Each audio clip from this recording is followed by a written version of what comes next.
에베소서 5장 15절로 18절의 말씀을 합독하겠습니다. 신약성경 315면입니다. 에베소서 5장 15절로 18절입니다. 합독하겠습니다. 시작. 그런즉 너희가 어떻게 행할지를 자세히 주의하여 지혜 없는 자같이 하지 말고 오직 지혜 있는 자같이 하여 세월을 아끼라. 때가 악하니라. 그러므로 어리석은 자가 되지 말고 오직 주의 뜻이 무엇인가 이해하라. 술 취하지 말라. 이는 방탕한 것이니 오직 성령으로 충만함을 받으라. 아멘. 오늘 예수님을 믿는 신자들이 신자답게 살지 못하고 있다라고 하는 질책을 우리가 따갑게 받고 있습니다. 예수 믿는 성도가 즐거워해야 될 것을 즐거워하고 또 즐거워하지 말아야 할 것은 즐거워하지 않아야 되는데 반대의 성향이 있습니다. 예를 들면 교회에 올라와서 말씀을 들으면서 예배하는 것이 즐거워야 되는데 이 시간에 세상에 나가서 등산하고 친구들과 노는 것을 더 즐겁게 생각하는 크리스찬들이 있다는 것이죠. 바라야 될 것을 바라지 못하고 소망해서는 안 될 것을 바라고 있는 모습도 더러보게 됩니다. 정말 오늘 여러분과 저가 예수 믿는 성도답게 사는 것이 얼마나 어려운가 하는 것을 생각해 보게 됩니다. 이만하면 됐지 얼마나 더 이렇게 생각을 합니까? 여러분 한번 생각해 보세요. 내 이웃이, 내 친구들이 혹은 가까이에 살고 있는 내 가족들이 나의 삶을 보면서 그래 당신만은 확실히 예수 믿는 사람이 맞다라고 여러분 가까운 사람들에게 인정을 받고 있습니까?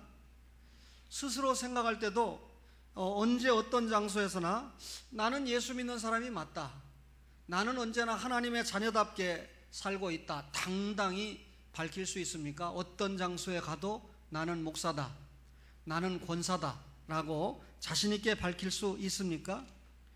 오늘 여러분과 저가 읽은 에베소 5장 15절 이하는 크리스찬답게 살지 못하는 신자가 옛사람을 따라서 사는 삶을 과감하게 버리고 신자답게 새로운 삶을 살아야 된다라고 하는 말씀입니다.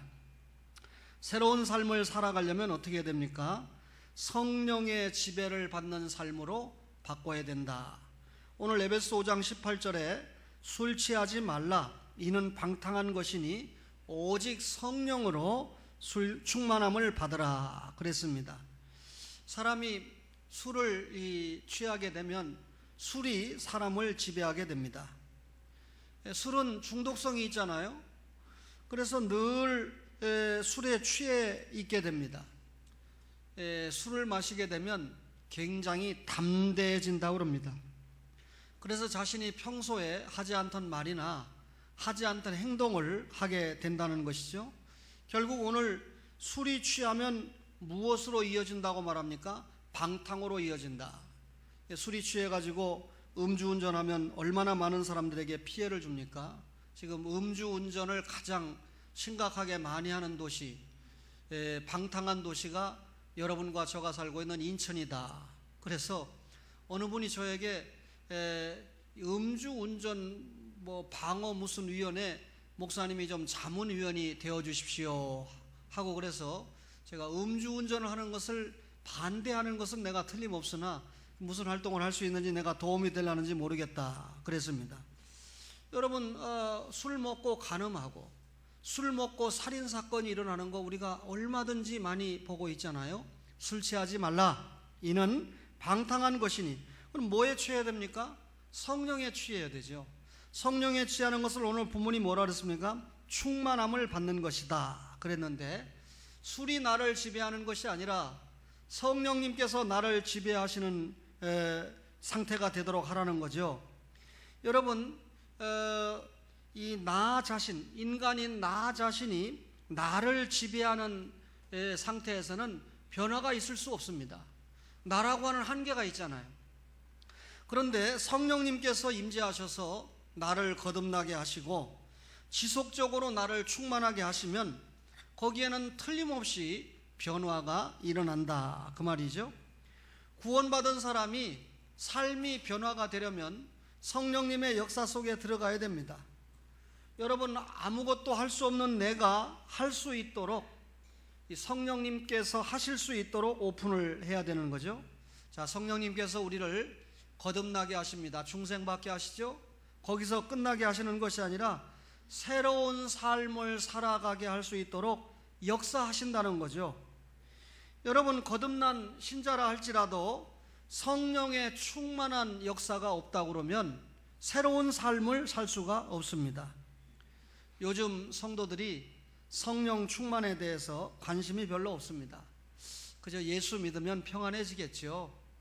예수 믿으면 성공하겠지요. 예수 믿으면 건강해질 수 있다면서요.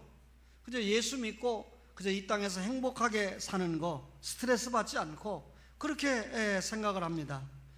그러니까 진짜 성령 충만이 얼마나 중요한지 관심이 없어요. 성령 충만에 대해서 관심이 없다는 것 자체가 문제입니다. 여러분과 저가 새로운 삶을 살아가는 본질적인 요소가 성령 충만이죠. 따라서 설교를 듣는 여러분과 저가 성령 충만에 관심을 가져야 되는데, 오늘 이 성령 충만이라고 하는 건 뭐냐면, 여러분, 우리와 성령님이 함께 하시죠. 함께 하시는 성령님이 나를 붙잡고 일하시는 상태가 성령 충만이에요. 예수 믿는 그 어떤 사람이든지 성령님이 붙잡고 일하시는 것이 있는데, 그 일하심의 크고 작은 분량에는 차이가 있습니다. 그러나 분명한 것은 성령님이 중생시킨 성도를 붙잡고 일을 하시는데, 그 정도의 차이는 있지만 그 일하심의 정도가 큰 것을 성령의 충만한 상태다, 그렇게 말하는 것입니다. 성령 충만한 사람은요, 19절에 보니까 뭐라 그랬습니까? 서로 화답한다. 성도와 성도 간에 성령 충만하면 사람과의 관계를 잘한다. 사람과의 1차적인 관계가 뭡니까? 만나면 인사를 잘하는 겁니다. 그죠?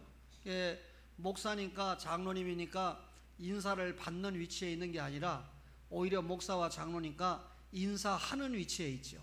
여러 성도들에게 인사하고, 그리고 한 주간 동안 또 어려운 일이 있었는가 소식을 나누면서 기도 제목을 찾고, 혹시 신방할 일이 있는데 신방 못해서 미안함을 밝히고, 이게 사람과의 관계가 잘 되는 게 성령 충만이죠.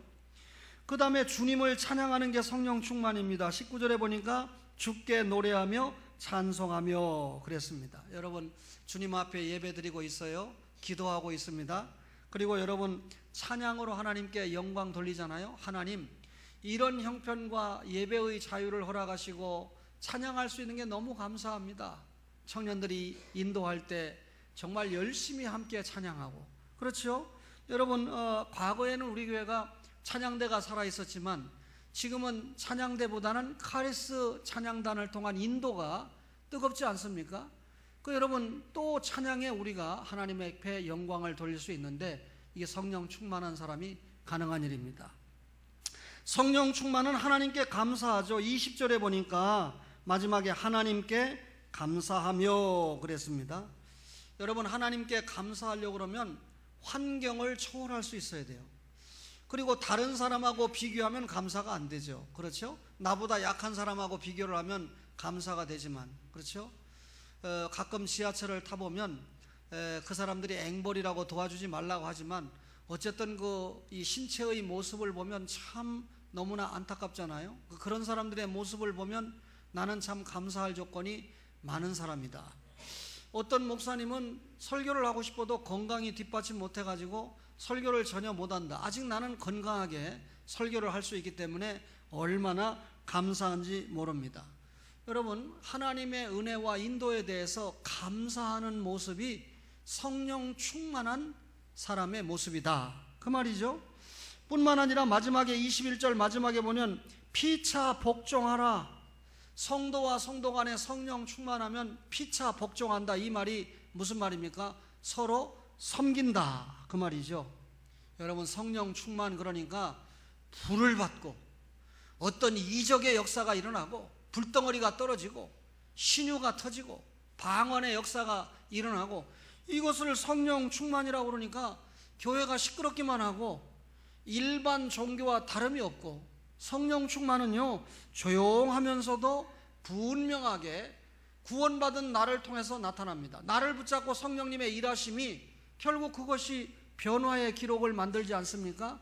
그것이 성령 충만입니다. 오늘 우리 초원의 가족들이 성령님의 지배를 받는 삶, 곧 성령 충만을 통해서 우리의 삶을 바꾸어 나가시기를 간절히 바랍니다. 주님의 뜻을 찾아내는 삶이 새로운 삶의 비결이에요. 에베소 5장 17절에 그러므로 어리석은 자가 되지 말고 오직 주의 뜻이 무엇인가 이해하라. 주의 뜻이 무엇인가 이해하는 사람은 지혜로운 사람이고, 주의 뜻이 무엇인가 이해 못하는 사람은 어리석은 사람입니다. 우리가 성도가 돼가지고 새로운 삶을 살아가려고 하면 매사에 주님의 뜻을 찾아야 합니다. 여러분, 새롭고 성공적인 삶에 별 관심이 없던 삶에서 주님의 뜻을 따르려고 하는 삶을 살아가려고 하면 확실히 방향의 전환이 있어야죠. 옛사람의 모습대로 살면 안 되잖아요. 새 사람의 모습으로 살려면 방향이 바뀌어야 되지 않습니까? 제가 간증 잘 안 하지만 미국의 22대와 24대 대통령을 역임한 클리블랜드라고 하는 사람이 있는데, 이 친구가 청년 때 친구와 함께 술 취해가지고 방탕한 생활을 했습니다. 어느 날 이 친구가 교회 앞을 지나가게 되면서 우연찮게 교회 앞에 적혀있는 전도 문구를 보게 되었습니다.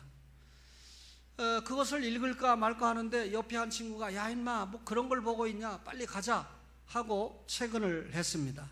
그럼에도 불구하고 이 친구는 끝까지 그 전도 게시글을 읽어보고 그리고 나중에 교회로 들어가게 됐습니다. 교회 생활을 시작하게 됐습니다. 오랜 세월이 흐른 후에 한 친구가 형무소에서 신문을 보는데 미국의 22대 대통령으로 클리블랜드가 취임을 한다. 보니까 자기의 친구 클리블랜드가 틀림없습니다. 예배당 전도글을 보고 교회로 가려고 하는 친구에게 교회 가지 말라고 했던 친구는 형무소에서 지금 그 친구가 대통령에 취임하는 장면을 보게 됩니다. 클리블랜드는 삶이 변화해서 미국의 22대 대통령뿐만 아니라 한 해를 건너서 24대 대통령까지 역임을 했던 나름대로 새로운 삶을 사는 축복을 누린 대통령으로 기록이 되고 있습니다.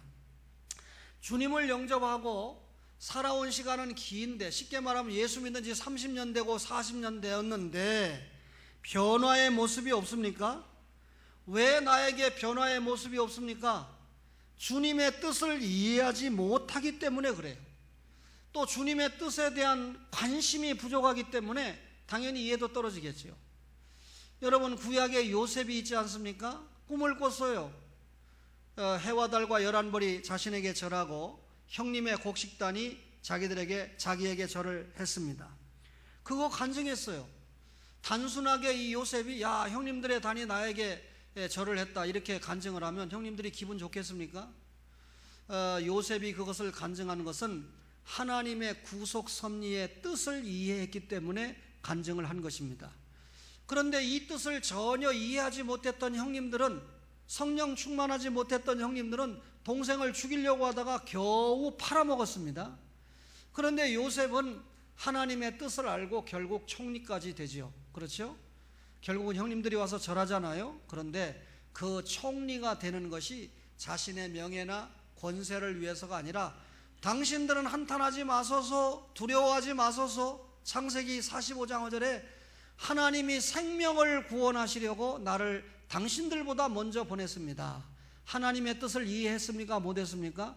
철저하게 요셉은 하나님의 뜻을 이해했기 때문에 형님들에게 팔려도, 보디발 장관의 집에 가서 종사를 해도, 여인의 유혹을 받아도, 옥살이를 해도, 또 총리가 되었을 때도 끝까지 주의 뜻을 이해한 사람으로서의 모습의 삶이 있었다는 것입니다. 여러분, 주님의 뜻을 이해해야 됩니다. 신앙의 연륜이 쌓여도 나를 향한 주님의 뜻을 이해하지 못하면 변화를 기대할 수 없는 것이죠. 사람들은 어쩔 수 없이요, 자기가 가지는 관심의 종류와 방향에 따라서 삶의 영향을 받기 마련입니다. 여러분, 영의 일을 생각합니까? 신령한 삶이 나오게 돼 있어요. 육의 일을 생각하면서 삽니까? 죄악된 삶이 나올 수밖에 없는 것이죠. 신행생활은 요행이 아닙니다.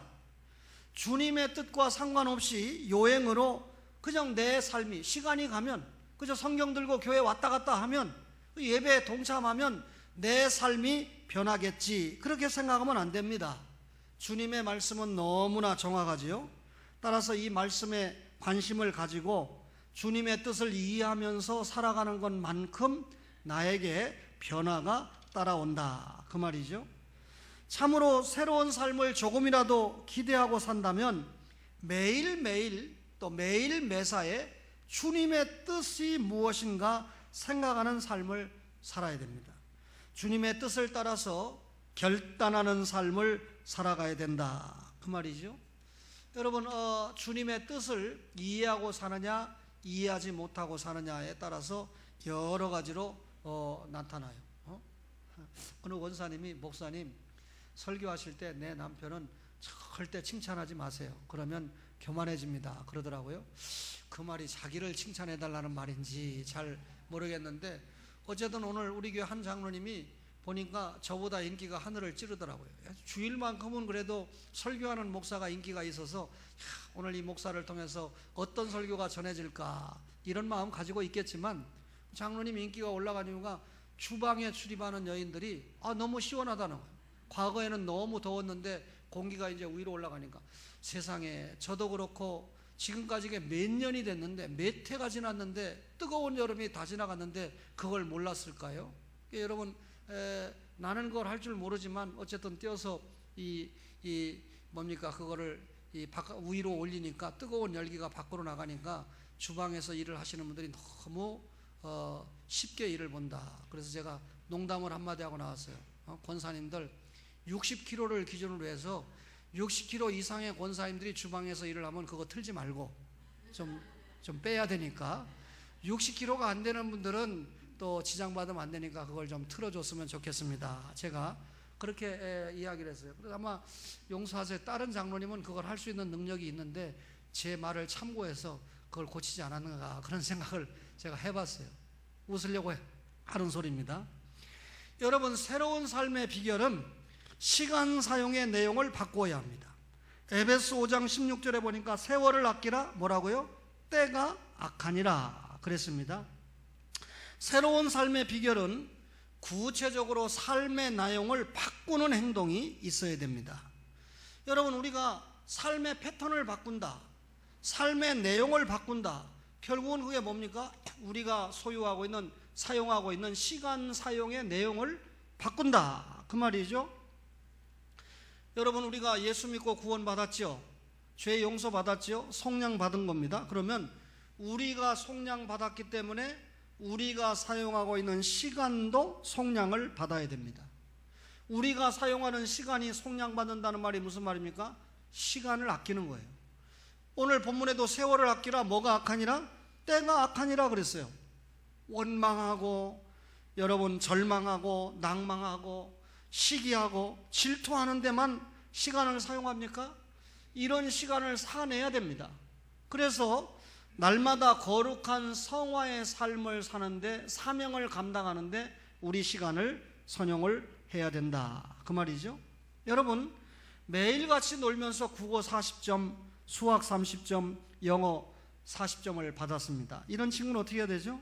놀지 않는 시간으로 바꿔서, 다시 말하면 공부를 좀 열심히 하는 시간을 만들어내서 좋은 결과를 창출해 내야 되죠. 성도에게 있어서 구체적으로 시간 사용의 내용을 바꾸는 것은 너무나 중요합니다. 새로운 삶과 관련해서 우리 시간 사용을 바꾸기 위해서는 세상에 죄악된 영향을 덜 받아야 됩니다. 세상에 죄악된 영향을 덜 받고 주님과의 바른 관계에서 시간을 많이 가져야 되죠. 그래서 오늘 세월을 아껴라, 때가 악하니라. 때가 너무나 악해요. 이 악한 세상이 여러분과 저가 사용하는 시간을 악한 쪽으로 끌어내리기 위해서 얼마나 우리를 유혹하고 미혹하는지 모릅니다. 세상의 죄악된 영향을 덜 받는 것이 새로운 내용의 삶으로 바꾸어 가는데 결정적이다, 그 말이죠. 세월을 아끼라 그러니까 바쁘게 살아라, 그렇게 이해하는 분들이 있는데, 여러분, 나쁜 일 때문에 바쁘게 사는 사람이 얼마나 많습니까? 여러분, 대한민국의 국회의원이 바빠야 되잖아요. 300명밖에 안 되잖아요. 움직이는 헌법이잖아요. 거의 뭐 한 지역구에서 한 사람만 뽑잖아요. 그런데 그 중에 한 분이 자기 딸을 인턴 비서로 삼았대요. 딸은 인턴 비서, 또 남동생은 5급 비서관, 그죠? 그리고 오라비는 회계 책임자, 다 월급 줍니다. 그러다 보좌관한테는 100만 원씩 또 기부금을 받았대요. 그게 문제가 되니까 다른 비서들도 20만 원씩 자발적으로 다 후원금을 냈는데 그게 뭐가 문제가 되느냐, 그렇게 얘기했다죠. 여러분, 내 설교를 잘 들어야 됩니다. 앞으로 대한민국에서 서씨성을 가진 사람들은 유심히 잘 지켜봐야 돼요. 그분이 서영춘이 됐든지 뭐가 됐든지 간에.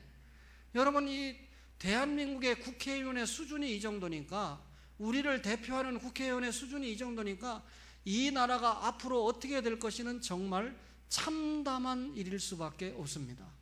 얼마나 많은 죄악된 이 영향을 받고 있는가. 제가 제 아들에게 한번 찾아보라고 그랬어요. 이 사람이 혹시 교회 가본 일이 있는가 없는가 기도했습니다. 하나님, 절대로 예수 믿는 사람이 아니기를 바랍니다.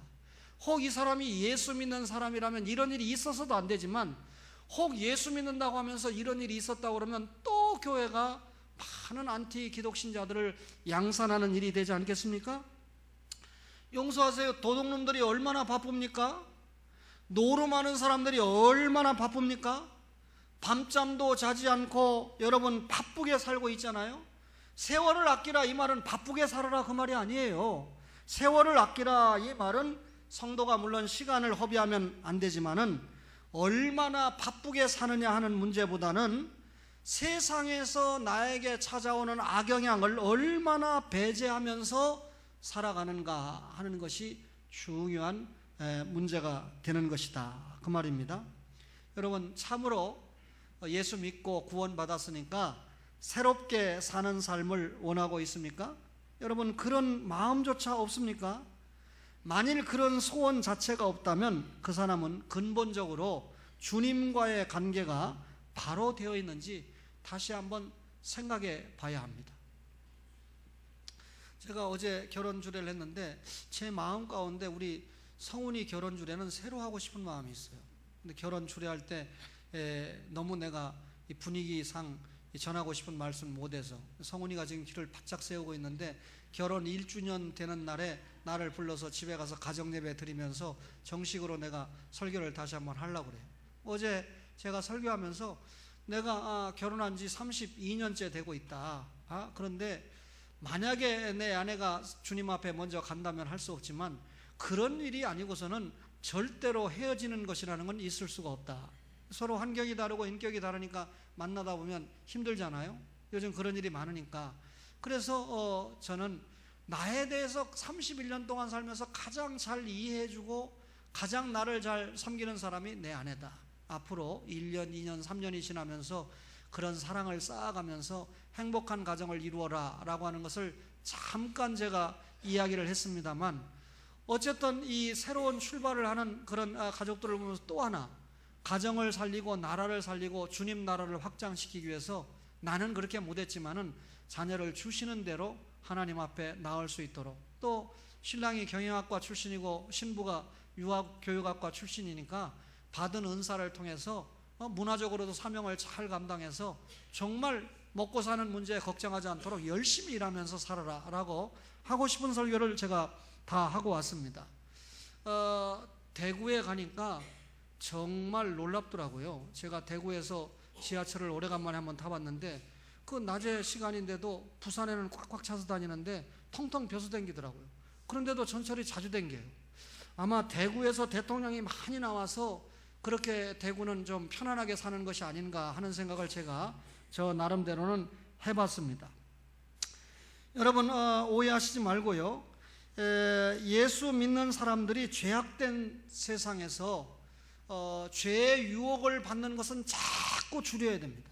내 앞에 사탄의 시험과 같은 시험거리, 이 나를 죄로 끌어내리려고 하는 유혹은 자꾸 그 시간을 줄여버리고 주님과 바른 관계를 갖는 시간은 자꾸 늘려야 됩니다.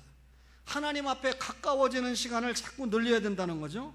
그러려면 우리가 구체적인 적용이 있어야 되는데, 그 구체적인 적용이 뭡니까? 성령 충만해서 주님의 뜻을 이해했으면 그 주님께서 원하시는 대로 우리가 허락받은 시간을 사용하는 내용으로 바꿔야 된다는 거죠. 예를 들어서 술을 마시는 일 때문에 건강도 잃고 실수를 자꾸 하는 사람은 3일에 한 번 마시던 것을 일주일에 한 번, 또 일주일에 한 번 마시던 것을 한 달에 한 번, 이런 식으로 줄여가지고 구체적인 적용을 해야 됩니다. 남편과 자녀가 출근을 하면 그저 빨래 정도 해놓고 완전히 하루 종일 텔레비전을 끼어안고 살고 있던 주부가 있다고 하면 그 시간을 줄여서 텔레비전 보는 시간을 줄이고 성경을 읽고 독서를 하고 기도를 하는 시간으로 늘려가야 된다는 거죠. 하루 한 장 정도 성경 읽는 게 너무 힘듭니까? 또 한 장 읽다가 또 실력을 길러서 2장으로 3장으로 그렇게 성경을 읽는 분량도 늘려나가는 것이 대단히 중요하다, 그 말이죠. 이렇게 구체적으로 새로운 삶을 향해서 나아가는 관심이나 결단이 없다면 새로운 삶을 기대할 수가 없는 것입니다. 특별히 오늘날 여러분과 제가 살아가는 이 세상은 죄악이 하늘에까지 닿아 있습니다. 예전에는 생각도 못한 죄악들이 도처에 행해지고 있습니다. 온갖 첨단 매체들이 범죄에 이용되고 있잖아요. 이런 시대의 시간 사용의 내용을 바꾸어 나가는 방향을 잡지 못한다고 하면 새로운 삶, 신자다운 삶을 살아갈 수 있겠는가? 성도들이 너무 크고 어려운 일부터 하려고 생각하지 말고 작고 쉬운 일부터 시간 사용의 내용을 새롭게 바꾸어 가야 됩니다.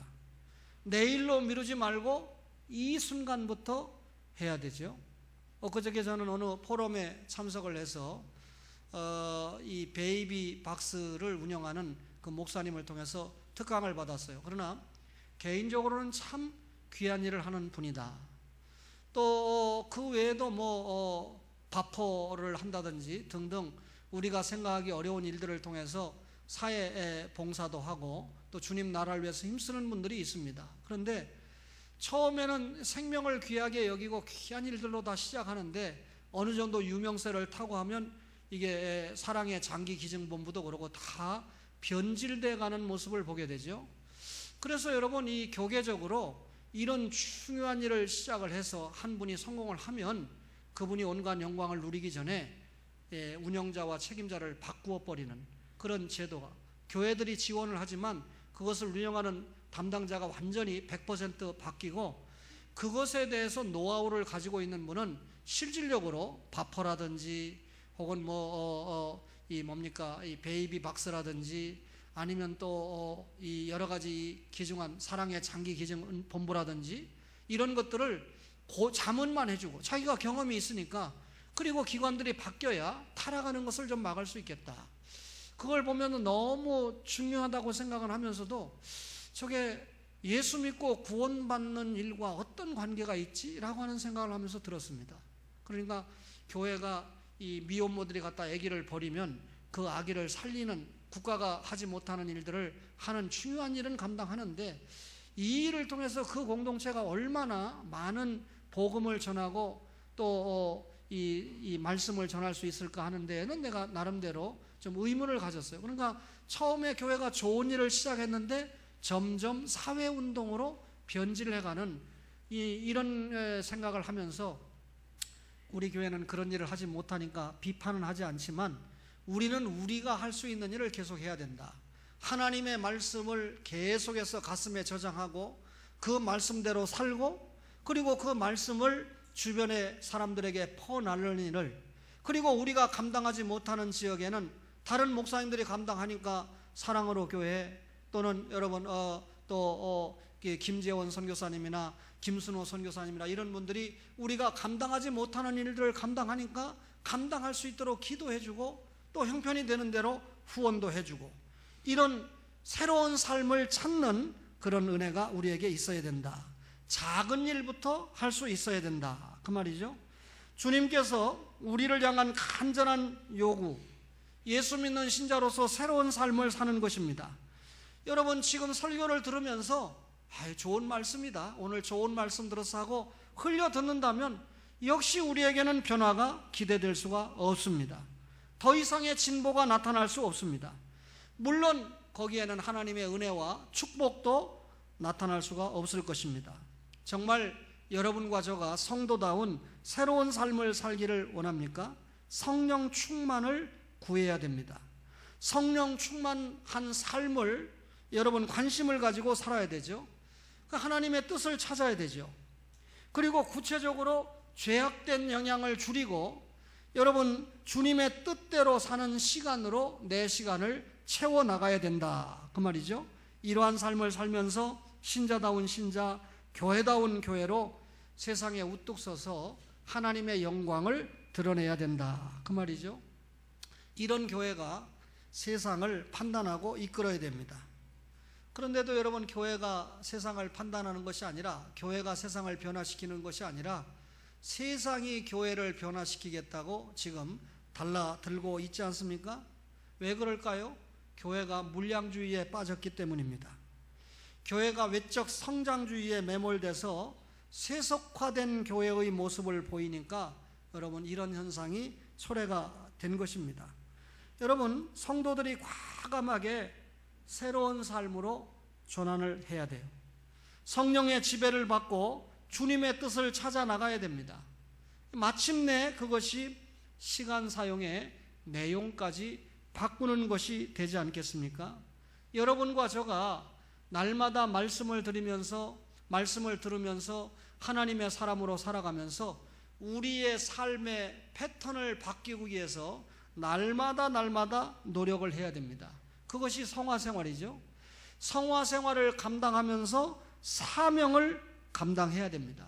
지금 우리의 사명 감당은 언어보다도 생활 속에서 나타나야 됩니다. 그렇죠? 여러분 전주에 우리 교회를 방문했던 한 권사님이 우리 최 전도사님하고 동갑나기 권사님인데 한 교회 한 30년 이상 다녔으니까 얼마나 오랫동안 같이 친구로 하면서 생활을 했겠어요. 그런데 그 권사님이 자녀 집에 방문했다가 굳이 우리 교회까지 방문하는 것은 친구 전도사가 얼마나 사역을 잘 감당하는가 보다는 그가 다니고 있는, 사역하고 있는 교회가 어떤 교회인가 보고 싶었겠죠. 그런데 보니까 만나서 대화를 해보니까 최 전도사님이 우리 교회에 가실 수 있도록 적극적으로, 최 전도사님이 다시 부임을 하니까 이전보다 내가 사역을 더 잘 감당할 수 있을 자신이 있어야 오겠는데 하는 고민을 한 것 같아요. 그런데 많은 사람들 가운데 특별히 맹권사님이 전도사님은 가야 됩니다, 최 권사님은 가야 됩니다, 가서 전도사님으로 사역을 감당해야 됩니다, 그렇게 해서 우리 교회를 오셨다는 거예요. 최 전도사님이 오전 예배 마치면 변 전도사님과 더불어 성도님들과 짧은 시간 이 대화하고 하는 게 얼마나 필요합니까? 그럼에도 부산에서 그 권사님과 딸이 왔기 때문에 제가 전도사님을 제 방으로 오시라고 해서 같이 식사를 하고 대화를 했어요. 제가 식사를 먼저 끝내고 이 커피를 빼서 직접 배달을 했습니다. 그리고 또 식사를 끝나자마자 이분들이 일어나려고 하니까 일어나지 말고 그 그릇 내가 치워줄 테니까 계속 대화를 해라, 그렇게 하고 대화를 하도록 했어요. 여러 가지 이런저런 모습을 통해서 아마 맹권사님이 내려가셔가지고 당신 목사님이 평상시에도 그런 모습을 보이느냐 그렇게 물은 것 같아요. 그런데 여러분들이 알아서 그건 판단을 하세요. 제가 군림하는 목사인가 섬기는 목사인가. 한때 여러분 한국교회가 너무 어려워서 신학적인 기반이 너무 약하고 교리적인 기반이 약해서 제가 우선 그 신학이 제대로 정립되어 있는 목사를 좋아했어요. 제가 아꼈어요, 후배들을. 그리고 자기 아버지가 장로고 할아버지가 목사고 이런 분들을 제가 굉장히 존중을 했어요. 뭐 3대, 4대, 5대째 예수 믿는다고 그러니까 특별한 가정이고 가문이지 않습니까? 그런데 요즘은 제가 신학이 높은 목사나 혹은 오래 믿었다든지 이런 가문을 제가 중요시하지 않고 섬김과 희생이 있는 목사를 중요하게 생각합니다. 그가 조금 신학이 부족하면 안 됩니다.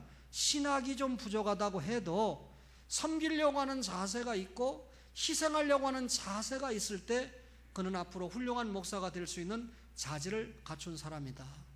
여러분, 성도들이요, 옛날만큼 섬기려고 안 해요. 옛날만큼 희생하려고 안 합니다. 그럴 때일수록 목사나 장로나 지도자에 속한 이 그룹들이 섬김과 희생의 모습을 보이는 새로운 삶의 비결의 패턴을 보일 때 한국교회는 달라질 수 있지 않겠습니까?